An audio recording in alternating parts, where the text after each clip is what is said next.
This video will show you how to replace the front wheel bearing and hub assembly on a Ford Transit-250. This is part of the front steering and suspension located behind your front wheel. Let's get into it. After the replacement of this part, you will want to get yourself a four-wheel alignment. Okay friend, let's get started on our job. Safely raise and support the front end of the vehicle so your front wheel's off the ground. Now once we've done that, we're going to be using a 21mm to remove all 5 of our lug nuts. Then we can remove that wheel.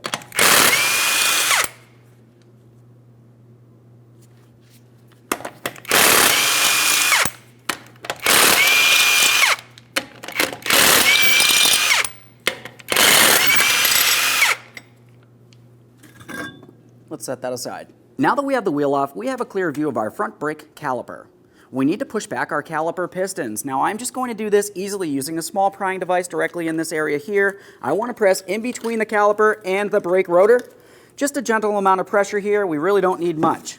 Now once I do have some movement from this area, let's continue on with the caliper bracket mounting bolts along the back side here. Let's make our way to our 21mm caliper bracket mounting bolts.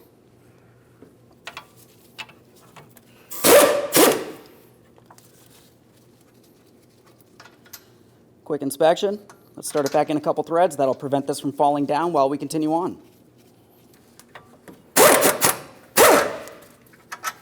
Both of those bolts look the same. You don't need to worry about mixing them up. We'll take hold of that caliper. Go ahead and fully remove that bolt that we had started back in.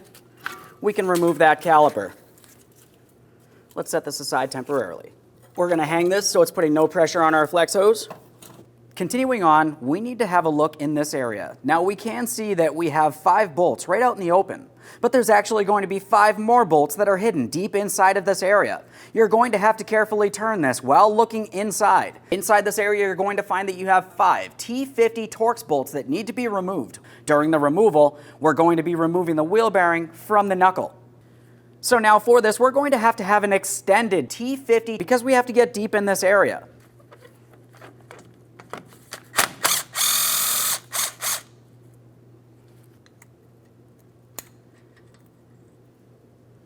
There's one of our mounting bolts.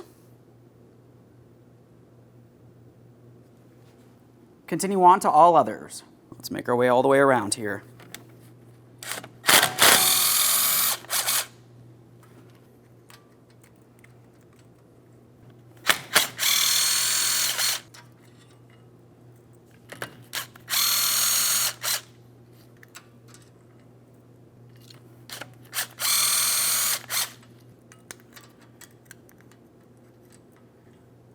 So now at this point, there's really nothing holding this in place, holding the wheel bearing to our steering knuckle located behind it, an exception of rust.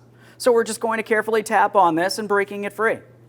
Keep in mind, this can be heavy. We don't want it to fall and potentially hurt you.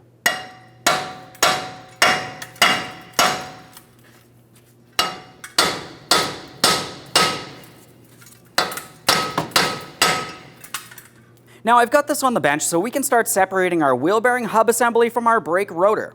Looking at the condition of this, you can tell that we do have to replace each one of these parts. Either way, we're going to remove all 5 of our 13mm mounting bolts. Do the same for all others. Let's get this one out of there. Okay, that's all the mounting bolts. At this point, we can start separating the bearing from the brake rotor. To separate this, I'm going to use a small chunk of wood down along the bottom here. It's fairly soft. I'm going to rest my wheel bearing against it. Now I'm going to continue on with a rubber mallet, and I'm going to tap along my braking surface, trying to break this free from the wheel bearing. Let's make our way all the way around.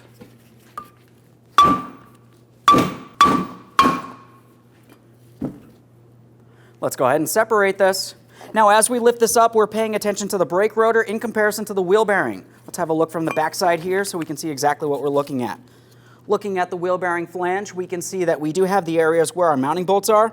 Those need to align with the slots on our brake rotor. As I turn this, you can see that they will align if we just go ahead and spin this carefully in the proper direction.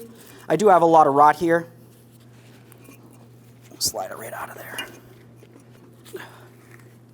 Just a quick inspection and set that aside.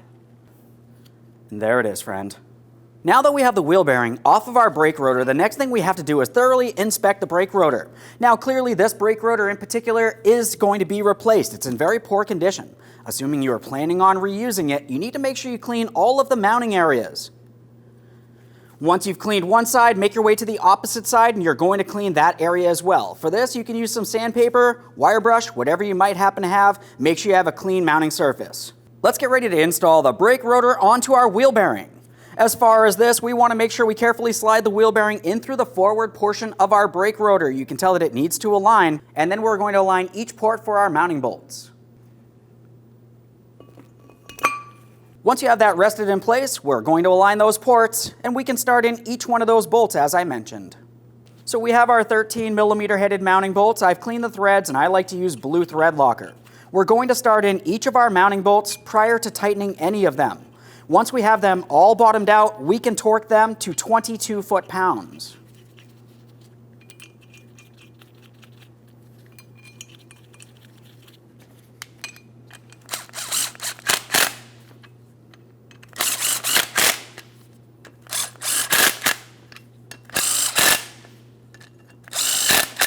Now when we go to torque this, you may find that the whole thing wants to move on you. To help prevent that, I'm just going to use a pry bar. We'll use this as a leverage across our lug studs, being careful not to cause any damage.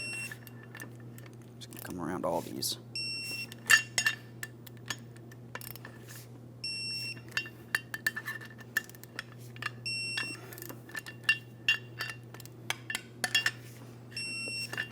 Now prior to installation, we need to make sure we clean and inspect our mounting surface. As far as this is concerned, we can see our steering knuckle in this area.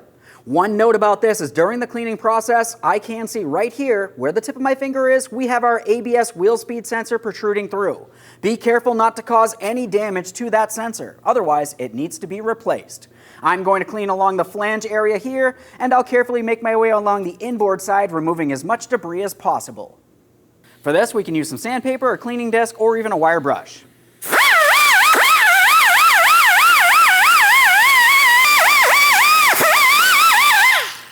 Now we're going to clean inside of the circular port. I'm using my wire brush, once again being careful for our ABS wheel speed sensor.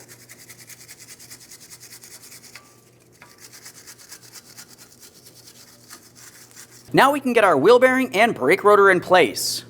We want to make sure we have our bolts cleaned. We'll have some thread locker.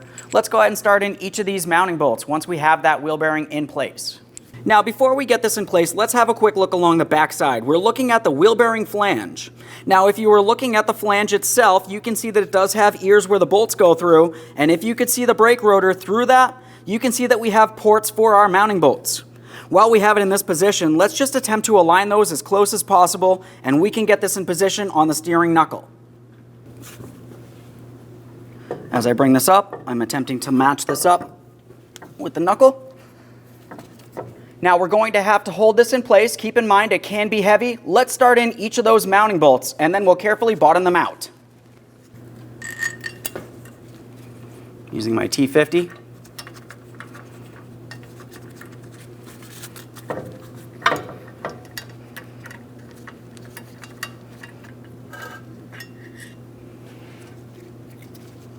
My adapter does fall out of my socket. That's okay. Now we'll just do the same for all others. Let's bottom this out and torque it to 46 foot-pounds. Now when we snug these up, let's go crisscross here. We're going to form a star.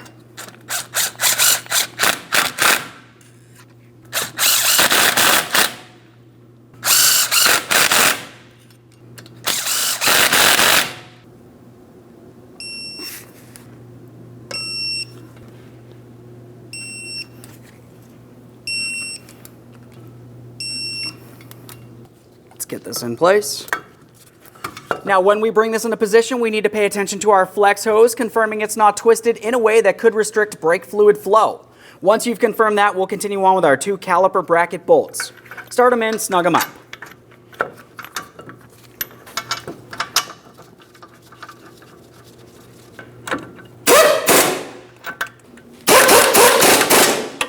We'll torque each of these to 202 foot-pounds.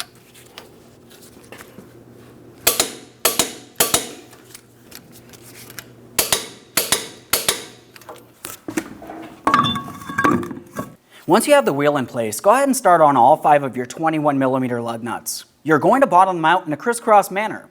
Once you have the wheel back on the ground, torque each one of the lug nuts to 148 foot-pounds.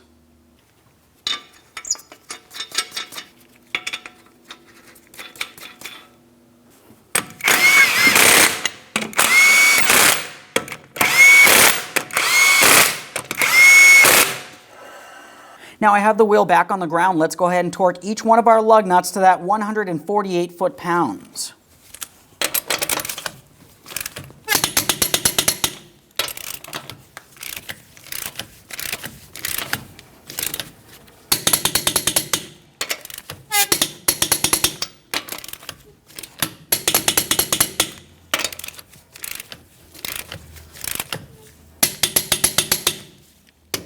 Torqued. Okay friend, we finished our installation. Now the next thing we want to do is make our way into the passenger compartment. You want to make sure you pump up that brake pedal till it's nice and firm, take your vehicle for a road test, and get yourself a 4-wheel alignment. Thanks for watching. When only the best will do, demand TRQ. The only company that lets you view before you do.